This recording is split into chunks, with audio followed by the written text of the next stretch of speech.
up, y'all? All right, we are back tonight, Matthew chapter 14. We'll get straight into it because there's a lot of explaining to do. This is one of my favorite stories in the Bible about Jesus feeding the 5,000. So verse 1, this is where Herod kills John the Baptist. When Herod Antipas, the ruler of Galilee, heard about Jesus, he said to his advisors, "This must be John the Baptist raised from the dead. That is why he can do such miracles." For Herod had arrested and imprisoned John as a favor to his wife, Herodias. John had been telling Herod, "It is against God's law for you to marry her." Herod wanted to kill John, but was afraid of a riot because all the people believed John was a prophet. But at a birthday party for Herod, Herodian's daughter performed a dance that greatly pleased him. So he promised with a vow to give her anything she wanted. At her mother's urging, notice her mother urged the girl to say this, the girl said, "I want the head of John the Baptist on a tray." Then the king regretted what he said. But because of the vow he had made in front of his guest, he issued the necessary orders. So John was beheaded in the prison, and his head was brought on a tray and given to the girl, who took it to her mother. Later, John's disciples came for his body and buried it. Then they went and told Jesus what happened. So on my little explanation here, it says Herod did not want to kill John the Baptist because he knew the people admired John greatly, and Herod also respected John and liked to listen to him. But he gave the order to execute John so he wouldn't be embarrassed in front of his guest and to satisfy Herodians' desire for revenge. We can easily give in to those close to us and let ourselves be pressured into doing what is wrong even when we don't want to. Don't get into a situation where it will be too embarrassing to do what is right. Determined to do what is right no matter how embarrassing or painful it may be or how much pressure other people put on you. So going straight into, so that's how John the Baptist was killed. If you never knew that, he was beheaded. So Jesus feeds 5,000. This is one of my favorite, and this is probably one of the more prolific miracles at the time. This was done in front of a lot of people, prior to, from Matthew chapter 2, all the way through the Sermon on the Mount up until where we're at now. Most miracles were done in front of some people, but never to this magnitude. So as soon as Jesus heard the news, he left in a boat to a remote area to be alone. So he's heard the news of John the Baptist getting beheaded, and he left in a boat to a remote area to be alone. So kind of like how we process problems sometimes, or grief. When we grieve, sometimes we just want to be left alone. We want to get to a quiet place and just grieve. But the crowds heard where he was headed and followed on foot from many towns. Jesus saw the huge crowd as he stepped from the boat, and he had compassion on them and healed their sick. That evening, the disciples came to him and said, "This is a remote place, and it's already getting late. Send the crowds away so they can go to the village and buy food for themselves." But Jesus said, "That isn't necessary. You feed them." "But we only have 5 loaves of bread and 2 fish," they answered. "Bring them here," he said. Then he told the people to sit down on the grass. Jesus took the 5 loaves and 2 fish, looked up towards heaven, and blessed them. Then breaking the loaves into pieces, he gave the bread to the disciples, who distributed it to the people. They all ate as much as they wanted, and afterwards the disciples picked up 12 basketfuls of leftovers. About 5,000 men were fed that day, in addition to all the women and children. So right here, that's a lot to process in just a few verses.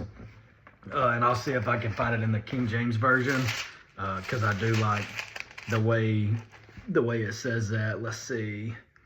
So 16, "But Jesus said unto them, They need not depart.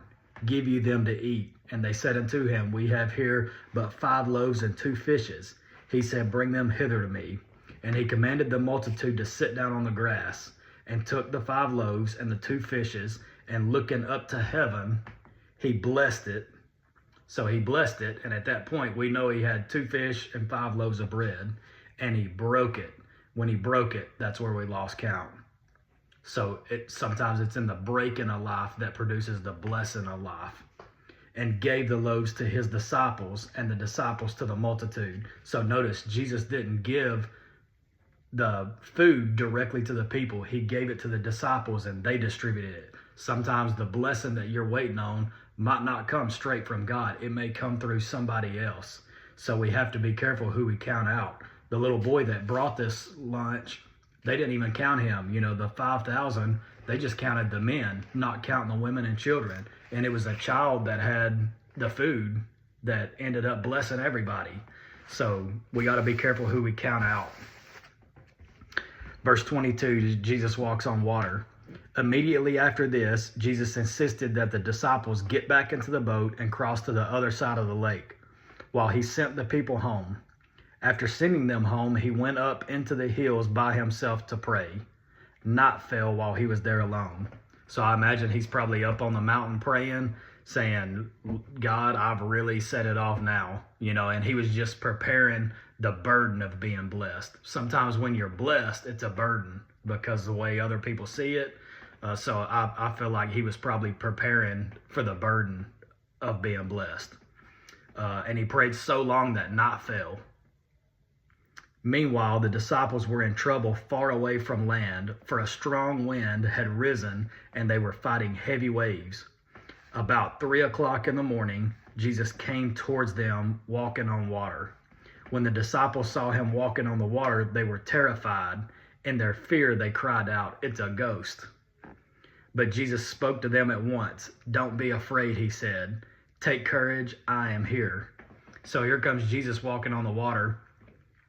And sometimes in our problems, Jesus feels like a ghost. Like where is God at? Where is Jesus at? Why isn't my prayers getting answered? Sometimes he feels like a ghost. So right here, they had just left this miracle and physically seen this miracle happen. Get on the boat, they get in trouble, and you would think, where did their faith go? Then they see Jesus walking on water and thought it was a ghost. Then Peter called to him, "Lord, if it's really you, tell me to come to you walking on the water." "Yes, come," Jesus said. So Peter went over the other side of the boat and walked on the water towards Jesus. But when he saw the strong winds and waves, he was terrified and began to sink. "Save me, Lord," he shouted. Jesus immediately reached out and grabbed him. "You have so little faith," Jesus said. "Why did you doubt me?" When they climbed back into the boat, the wind stopped. Then the disciples worshiped him. "You really are the Son of God," they exclaimed. So right here, Peter comes out and it's like, "Hey, if it's really you, let me come to you." So he's like, "Okay, come on." So he steps out of the boat, and then as he looks around and sees what the conditions are of the water, he starts getting fearful. So he again starts losing faith and starts to sink. And then Jesus reaches out and grabs him and was like, "You have little faith." If we look back, this was really a test on the disciples. They're going across the lake on the other side. They had just left this miracle where they literally took scraps. They had so much food, they had leftovers. They had scraps. They put the scraps on the boat. I think Jesus made them take the scraps on the boat with them to remind them of the miracle that they just came out of. And then they get in the next storm, just like we get in the next storm. We got to be able to look back on the miracles that God has done for us already and be able to use that in our present time. So they failed their test because they had the answer to the test in front of them from the test that was just behind them. They didn't know that they got 5,000 people. How are we going to feed all these people? And then Jesus performs a miracle. They witness it. They get on the boat, go to the other side, get caught up in an actual storm, but they never once looked at the scraps and said, well, if God did that, he can do this. They had already lost faith. So, verse 34, after they had crossed the lake, they landed at Gennesaret. When the people recognized Jesus, the news of his arrival spread quickly throughout the whole area, and soon people were bringing all their sick to be healed. They begged him to let the sick touch at least the fringe of his robe, and all who touched him were healed. So that wraps it up for tonight. We're right at the 10-minute mark. But you can imagine how word spreads. Nowadays we've got social media and the power of the internet. Back then they didn't have YouTube and all that, so word spread a lot slower than it does nowadays, but still relatively fast in that time.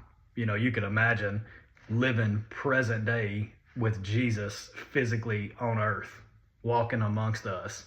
It would be crazy. He would be able to grab followers like nobody's ever done before. So, even back here where they don't have telephones and things of that nature, word would still spread pretty fast. So I think that's pretty cool. I always like that story and like looking at it from a couple different angles. But thank y'all for tuning in, and tomorrow night we will get in Matthew chapter 15. So thanks.